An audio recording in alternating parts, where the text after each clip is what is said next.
मिंबर नूर पर जलवाबार सादात मशाइख उलमाए ज़बील एहतराम हाज़रीन अहले सुन्नत व जमात, अस्सलामु अलैकुम व रहमतुल्लाहि व बरकातुहू। अल्हम्दुलिल्लाह अल्हम्दुलिल्लाहिल हन्नानिल मन्नान अल्लज़ी खलक़ल इंसान व अल्लमहुल बयान वस्सलातु वस्सलामु अला रसूलिही सय्यिदिल इंसी वल जान व अला आलिही व अस्हाबिही ज़विल खैरि वल इहसान, अम्मा बअद। फ़अऊज़ु बिल्लाहि मिनश शैतानिर रजीम, बिस्मिल्लाहिर रहमानिर रहीम। अन्नबिय्यु औला बिल मुअमिनीन मिन अनफुसिहिम, सदक़ल्लाहु मौलाना अज़ीम। बारगाह रिसालत मुआब सल्लल्लाहु तआला अलैहि वसल्लम की दुरूद पाक का हदिया पेश कर ले। अल्लाहुम्मा सल्लि अला सय्यिदिना मुहम्मद मअदनिल जूद वल करम व आलिहि व अस्हाबिहिल किराम व इब्निहिल करीम व बारिक व सल्लिम सलातन दाइमतन सरमदन अबदा। फिर के गली गली तबाह ठोकरें सबकी खाई क्यों, दिल को जो अक्ल दे खुदा तेरी गली से जाए क्यों। अब तो न रोक ऐ गनी आदत सग बिगड़ गई, मेरे करीम पहले ही लुक़मे तर खिलाए क्यों। जान है इश्क़ मुस्तफ़ा रोज़ फजू करे खुदा, जिसको वो दर्द का मज़ा नाज़े दवा उठाए क्यों। अल्लाह तबारक व तआला आपकी ये मोहब्बत व अक़ीदत को सलामत रखे। मैं बहुत देर से देख रहा हूँ हर कोई किसी को बिठा रहा है, और मैं ये भी महसूस कर रहा हूँ बैठे तो बेचारा कोई बैठे कहाँ। जो जिस हालत में खड़ा है, जैसे है उसी अंदाज में खड़ा रहे। हजरत मौलाना इलियास काजी साहब मुझसे कह रहे थे आज यहाँ ऐसा लग रहा है कि जैसे शबे कदर है।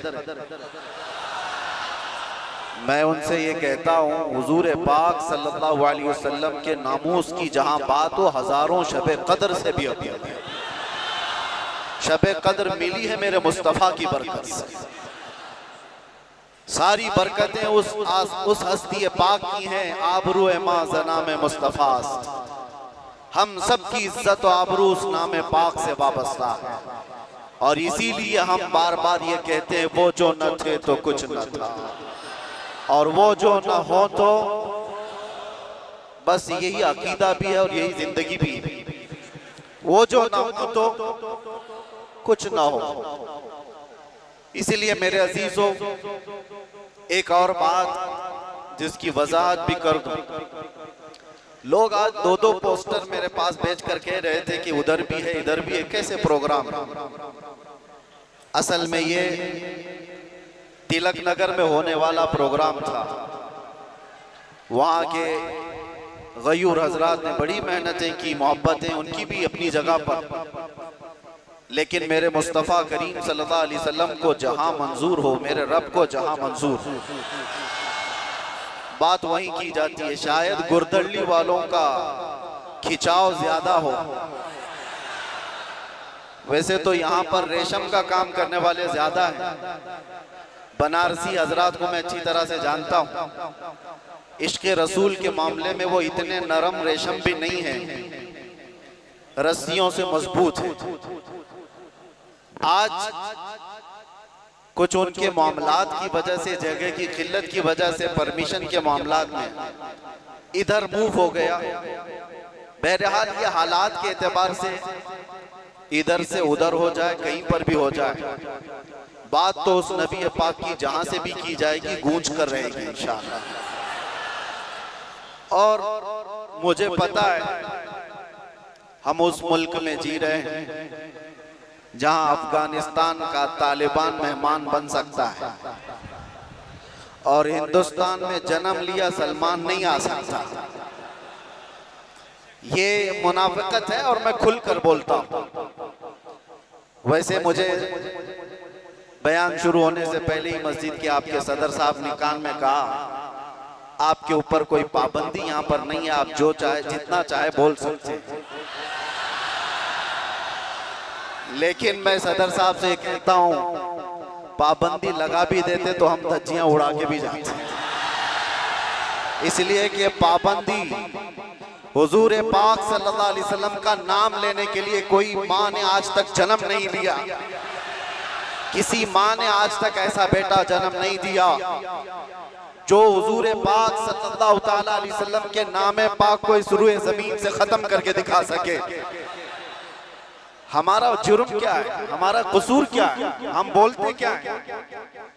हम बात सिर्फ मेरे मुस्तफ़ा करीम सल्लल्लाहु अलैहि वसल्लम की करते हैं, और अगर ये हुजूर पाक सल्लल्लाहु अलैहि वसल्लम के नाम और उनके नामूस की बात करना जुर्म है तो हर बार करेंगे, हर बार करेंगे, 100 बार करेंगे, और वक्त आए तो सरेदार करेंगे।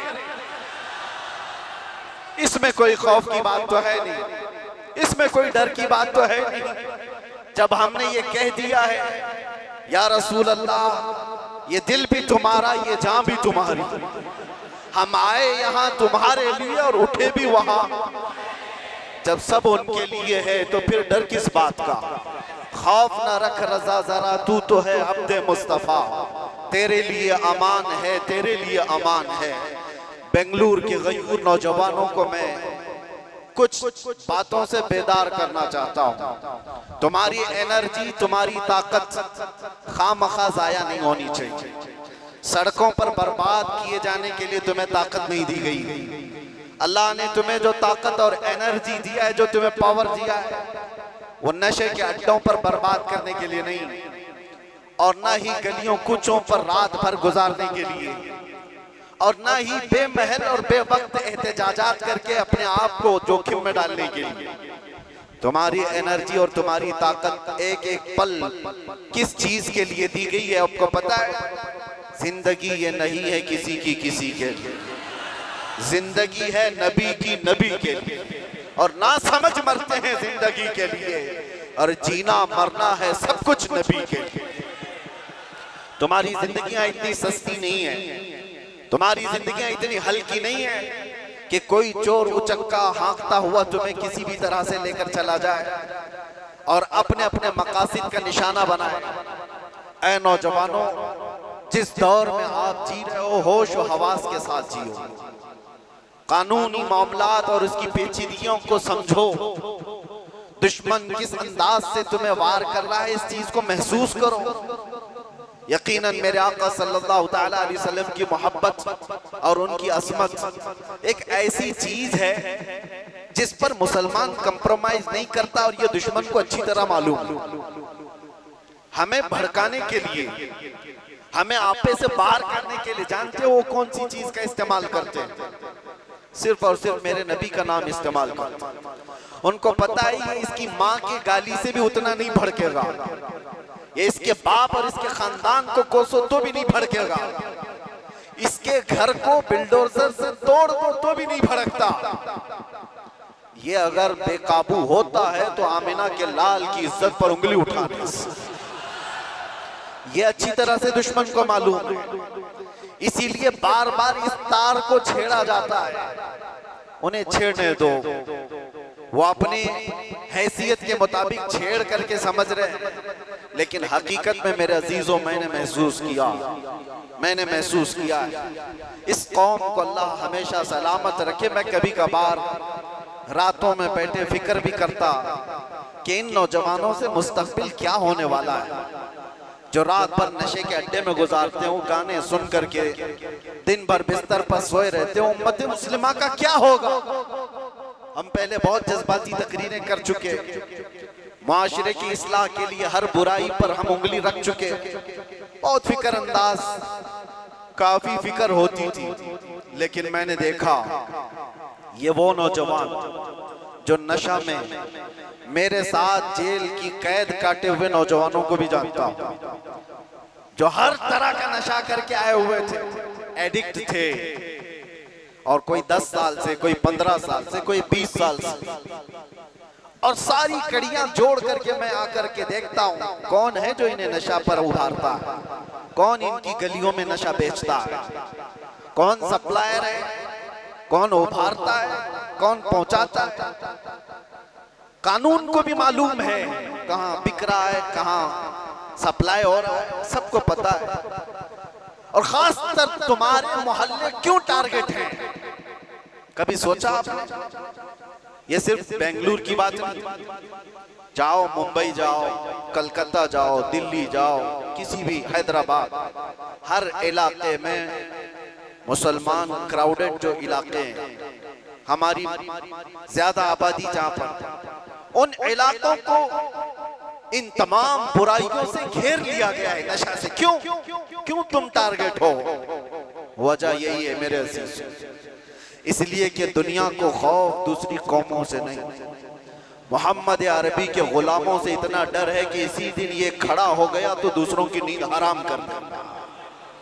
पता है इसको इन तमाम खुराफात में मुलव्विस करके, नशा का आदी बना करके इसको सुला दो। ठीक है, इन्होंने कर लिया, किसी को 10 साल से, किसी को 20 साल से, किसी को 25 साल से नशा में मुब्तला करके रख दिया। हम भी डरे हुए थे कि ये नशा खोर नौजवान क्या करेंगे, मुस्तकबिल क्या होगा इनका। लेकिन मेरे अजीजों, मैंने अभी माजी करीब में, साल 2 साल में ये भी महसूस किया, नशा छोड़ना आसान भी नहीं है। जो एडिक्ट होता है वो जल्दी छोड़ता भी नहीं। अरे गुटखा नहीं छोड़ता तो वो दूसरी बातें कहां जल्दी छोड़े। लेकिन मैंने इलाज भी देखा, ये वो नौजवान 10 साल, 12 साल, 15 साल से नशा में एडिक्ट हैं, पूरी दुनिया ने इनको टारगेट कर कर करके नशा खिलाया और इनको 36 घंटे 48 घंटे सोने वाले नौजवान बनाया।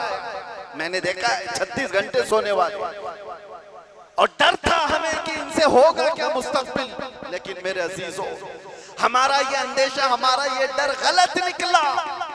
दुनिया ने सब कुछ एड़ी चोटी का जोर लगा दिया इस नशा में मुब्तला कर कर कर करके कि इनको मफलूज कर दे, इनको पैरालाइज कर दे। लेकिन मैंने देखा, एक बार पुकारा आई लव मोहम्मद, उसके बाद फिर देखा वो नौजवान जो 20 साल से नशा में है, नाम मोहम्मद का नशा चढ़ गया है। मैंने पूछा वो पुराना नशा कहां चला गया? पुराना नशा जिसमें 36 घंटे सोता था, वो नशा कहां चला गया? मैंने उन नौजवानों को देखा, वो झूमते हुए कहते हैं वो नशा अलग है, ये उस मुस्तफा के नाम की मोहब्बत का नशा अलग है। मैं ये चाहता हूं मेरे अजीजों, आओ उस नाम पाक के नशे में, इससे बढ़ कर के बेहतर खुमार कोई है नहीं। इसीलिए जो उस मोहब्बत के नशे को पी लिया, तब फिर वो गुनगुना करके यूं कहा था, कुछ ऐसा कर दे मेरे किरदिगार आंखों में, हमेशा नक्श रहे रूये यार आंखों में। उन्हें न देखा तो किस काम की है ये आंखें, कि देखने की है सारी बहार आंखों में। आपको मैं उसी चीज की दावत देने के लिए आया हूं। नौजवानों, ये धड़कता दिल किसी लैला को देने के लिए नहीं है, एक ही दिल है। उस लैला को क्या दें जो हर 4 दिन के बाद मजनू बदल देती हो? उस लैला को क्या दें जो पैसे देख करके बदल जाती हो, मनसब देख करके घर बदल लेती हो? हम उस दरबार में अपने आप को डाल दें जहां के मुतालिक ये कहा, जब तक बिके न थे तो कोई पूछता न था। या रसूल अल्लाह, तुमने खरीद कर, सिर्फ अनमोल नहीं, बात यहीं तक नहीं है, जिसको रसूलुल्लाह ने खरीदा वो अबू बकर था तो सिद्दीक बनाया है, उमर था तो फारूक बनाया है, उस्मान था तो जुन्नूरैन बनाया, अली था तो हैदर कर्रार बनाया, बिलाल था तो फखरे आसमान बनाया है, अब्दुल्ला इब्न मसऊद को फखरे फिक़ा बनाया है। जो आया जिस अंदाज से आया मेरे मुस्तफा ने उतना नवाजा है। आज के दौर में हम देख रहे हैं, मुझे दुनिया क्यों पूछती है, मुझे दुनिया क्यों देखना चाहती है। यहाँ का मजमा भी मैं जानता हूँ, ये सुनने कम देखने ज्यादा आया हुआ है। सुनने के लिए तो यूट्यूब से सुन ही रहे, सारी तकरीरें पहुंच भी रहे, और ऑनलाइन अभी भी चल रहा होगा, घर बैठ के देख सकते हैं। लेकिन ये उमड़ता हुआ मजमा जो देखने के लिए आया है, वो इसलिए कि मेरे अजीजों दुनिया को ये बता दें, दुनिया सेलिब्रिटीज को देखने के लिए कतार लगाती होगी, ये उम्मत ऐसी है मुस्तफा के कैदी को देखने के लिए उमड़ आती है।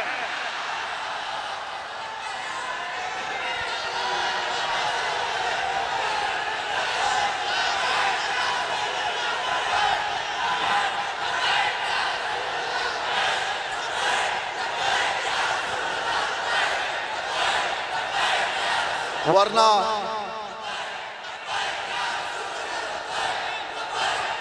तवज्जो मेरे अजीजों, इस भरी दुनिया में हम जानते हैं जेल से छूटा हुआ आदमी मुंह छुपाकर घूमता है। लोग क्या बोलेंगे, जेल से आया है ना, हम जाने में मुंह छुपाए थे ना आने में मुंह छुपाए।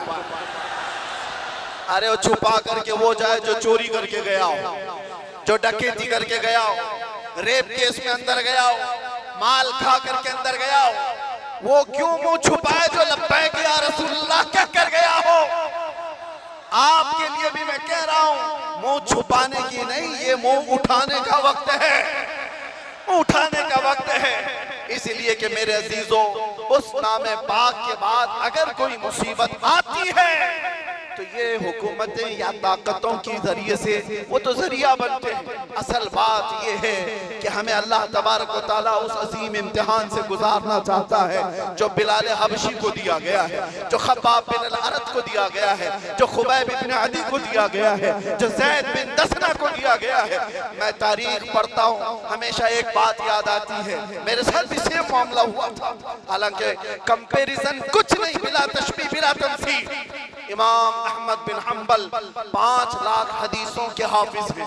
आपको एक फतवे की वजह से, एक फतवे की वजह से 3 बार कोड़े मारे गए, 3 बार। और कोड़े किसको कहते हैं? ये जो कमर का बेल्ट है इसको नहीं, वो चमड़े का पट्टा होता था, एक बार मारते थे तो चमड़ी लगकर आ जाती थी। ऐसे कभी 80 कोड़े, कभी 100 कोड़े। इमाम अहमद बिन हंबल को जब ले जाया जा रहा था, ये तीसरी मर्तबा था, वक्त का खलीफा, वक्त का खलीफा। जब जल्लाद को हुक्म दिया कि इस बार फिर इनको कोड़े मारो, इनको फतवा वापस लेने के लिए कहो, एक शख्स ने कान में आकर के कहा, वो भी बड़े आलिम थे उस वक्त, कहा कि आप मुझसे कान में कह दें से मैं सारा मामला सही कर लूंगा, निपटा लूंगा। आपने कहा मेरे मुस्तफा की इज्जत और उनकी शरीयत कानों में नहीं बोली जाती, कानों में नहीं।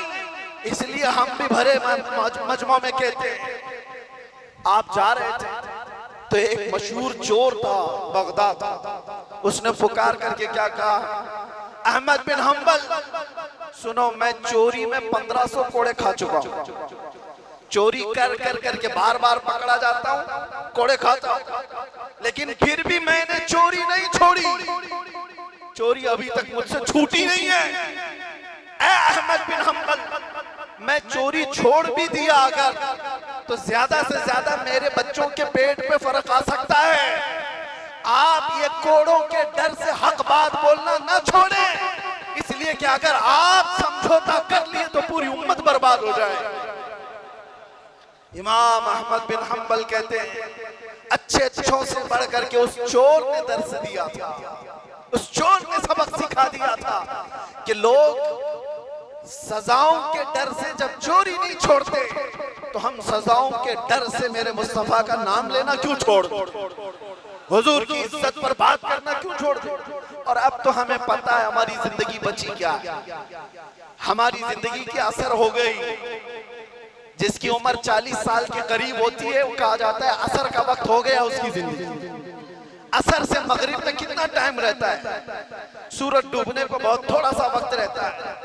हमारी जिंदगियों की असर हो गई, मगरिब में थोड़ा सा वक्त बाकी है। जो जीना था रब तबारक तआला ने खुशियां अता की, बचपना भी खुशहाल, हमारी जवानी भी खुशहाल, हमने जो पढ़ना था पढ़ लिया, शादी बच्चे सब हो गए, तिजारत भी हो गई, माल भी, घर भी, सारी चीजें अल्लाह ने जो जीने की दुनिया में सराय सब अता कर। अब इस वक्त जब असर से मगरिब का वक्त हो चुका हो, आदमी अगर अल्लाह के जिक्र से मुंह फेर ले और इधर सूरज डूब जाए तो फिर उसकी जिंदगी इससे ज्यादा नहुसत में नहीं आ सकती। उससे बदकिस्मत कौन है जिसकी फजर अच्छी हुई, ज़ोहर अच्छी हुई, असर तक अच्छे पहुंचा और असर के बाद बिगड़ गया, तो उससे बढ़ करके बदनसीब कौन है। इसलिए मेरे अजीजों, अब तो हम कंप्रोमाइज नहीं करने वाले, अब तो हम समझौता नहीं करने वाले। अब जो होना है, जिसको हमारे मुहावरों में कहा जाता है, जब सर ओखली में रख दिया तो मुसल से क्या डर। आदमी को पता है। बहरहाल आपसे मेरा एक मैसेज है, आपसे मेरा एक पैगाम, ये और फितनों का दौर आता जाएगा और फितनों का दौर बढ़ता जाएगा। मेरे नबी पाक सल्लल्लाहु अलैहि वसल्लम ने फरमाया, मैं देख रहा हूं फितने मेरी उम्मत पर इस अंदाज से आ रहे हैं जैसे बारिश के कतरे, बारिश के कतरे जिस तरह आ रहे हैं, इस तरह से फितने आएंगे। तस्बीह का दाना, यानी तस्बीह उसकी गांठ अगर टूट जाए तो दाने किस तरह से बिखर जाते हैं। हुजूर पाक फरमाते हैं, उम्मत में फितने इसी तरह से होंगे, एक दाना पकड़ने जाओगे दूसरा सरक जाएगा, दूसरा पकड़ने जाओगे तीसरा निकल जाएगा। तुम एक फितने से निकल करके आ रहे होगे, दूसरा सामने होगा और तुम ये कहोगे इससे बड़ा फितना तो मैंने देखा ही नहीं, जबकि उसके बाद फिर फितना आएगा। हुजूर फरमाते उसको देखकर फिर कहोगे तुम इससे बड़ा तो मैंने देखा ही नहीं। इस दौर में हम जिंदगी गुजार रहे हैं। हर आने वाला दिन एक नया फितना लेकर के आएगा। इसी जमाने के मुतालिक मेरे मुस्तफा सल्लल्लाहु अलैहि वसल्लम ने फरमाया, तुम्हारा ईमान पर कायम रहना इतना मुश्किल हो जाएगा जितना हथेली में अंगारा लेकर खड़ा होना मुश्किल हो जाएगा। आग का अंगारा लेकर आदमी हथेली में खड़ा हो सकता है, इतना ही मुश्किल हो जाएगा। मैं देख रहा हूं उस दौर को, लोग हवाओं में ईमान बेच देते। आज जिसकी हवा देखा उसकी बोली बोलना शुरू कर दिया।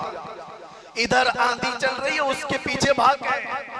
इसीलिए हुजूर पाक सल्लल्लाहु अलैहि वसल्लम ने यह भी फरमाया था कि ताकत की बोलबाला ऐसा होगा कि लोग उसी को सब कुछ समझ रहे होंगे।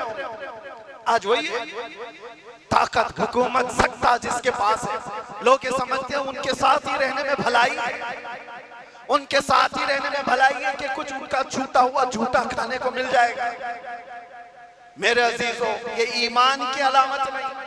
हुजूर ने ये भी फरमाया, दज्जाल जिस वक्त जमाने में आएगा, दज्जाल उस वक्त का हाल ये होगा, हजारों की तादाद में लोग ईमान छोड़कर उसकी फौज में शामिल हो जाएंगे। और हुजूर ने फरमाया, दुनिया शुरू होने से लेकर कयामत तक उससे बड़ा कोई फितना नहीं। वो दौर भी आने वाला है। उस दौर की अलामत में क्या बताया मेरे आका ने? इरशाद फरमाया, सच को झूठ बना दिया गया होगा और झूठ को सच बना करके पेश किया जा रहा होगा। क्या आज ये पूरा निजाम कायम नहीं है? ये सारा मीडिया ये दज्जाली निजाम पर चल रहा है। ये सब दज्जाल के चेले जितने भी बैठ करके भोगते, जो सच्ची बात होगी उसको ऐसा तोड़ मरोड़ करके बयान करो कि वो झूठी लगने लगे, और झूठ को इतना सजाओ, इतना बोलो कि सच लगने लग जाए। आज उस दौर में तुम जी रहे हो। कितने बड़े बड़े चैलेंजेस है तुम्हारे पास, कितने बड़े बड़े चैलेंजेस है। ईमान पर कायम रहना मुश्किल हो जाएगा। इन हालात में अब आला हजरत क्या फरमाते हैं? इरशाद फरमाते हैं, जब ऐसे हालात होंगे, उसको कहा गया है सूना बन है, सोना जहर है। सोना पास है, सोना बन है, सोना जहर है। उठ प्यारे, 3 बार फरमाया आला। सोना पास है तेरे, सोना क्या है? गोल्ड तेरे पास है। सोना बन है, बन कहते हैं जंगल को। सोना जंगल सुना होगा नाम, वीरान है, बिल्कुल आवाज ही नहीं है, सोना जंगल है। सोना पास है, सोना बन है, और ऐसे वक्त में सोना जहर है। समझ में आई बात? 3 बार सोने का लफ्ज इस्तेमाल किया और तीनों में अलग अलग माने।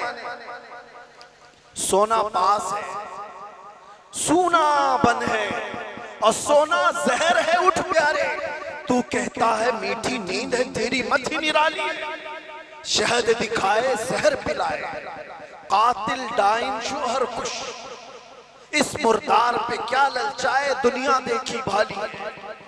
आज उसी दौर में हम जी रहे हैं, शहद दिखाए जहर पिलाए। तुम्हें जितना सजा सवार करके दिखाया जाता है ये असल दुनिया नहीं है नौजवान।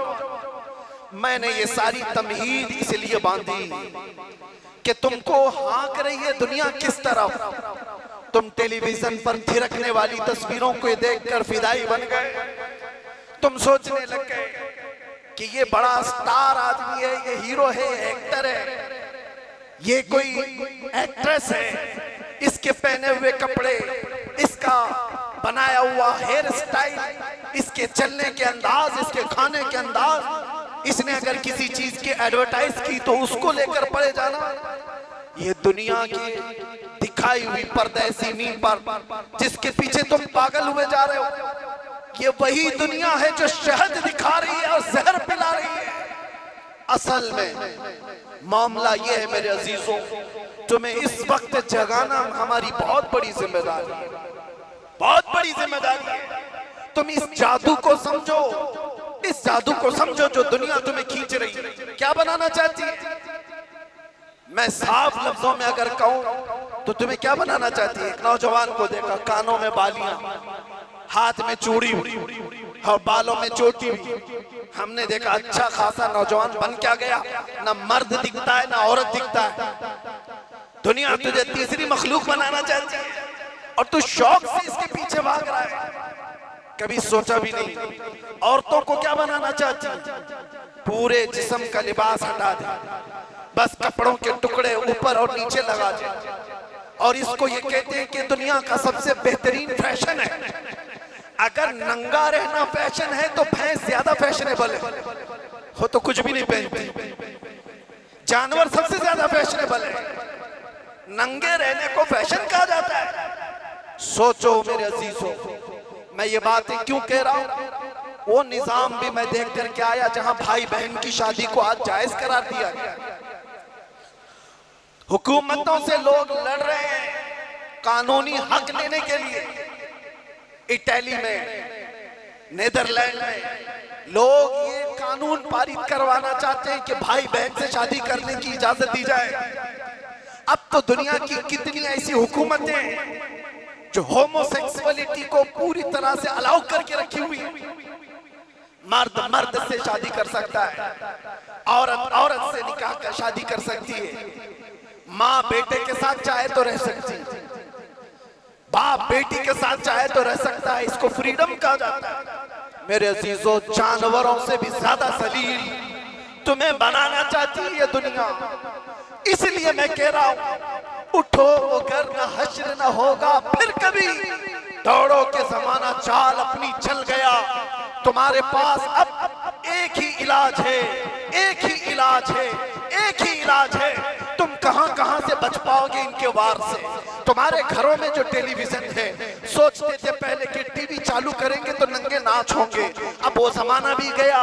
इस दुनिया ने तुम्हारे हाथों में पहुंचाया, तुम्हारे हाथों में नहीं बल्कि तुम्हारी उंगलियों के एक टच में जितनी गंदी फाहिशा चीजें देखना हो सब देख सकते हो। तुम्हारी आंखों की हया खत्म, तुम्हारे दिल का सुरूर खत्म, तुम्हारे रूह का नूर खत्म, सब चीजें छीन ली गई। और तुम कहां कहां बच पाओ, कहां कहां बच पाओगे?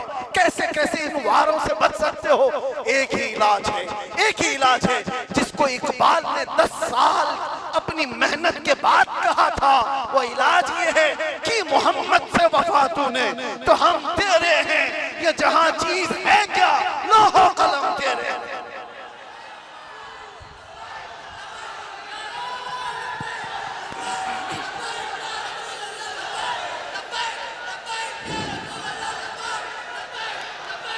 हर आफत, हर फितने से हिफाजत चाहते हो, एक साथ के पास आ जाओ। बुलहवस सुन, सीमौसर की बंदगी अच्छी नहीं, उनके दर की भीख अच्छी, सरवरी अच्छी नहीं। उस जमाने के जो सहाबा मेरे अजीज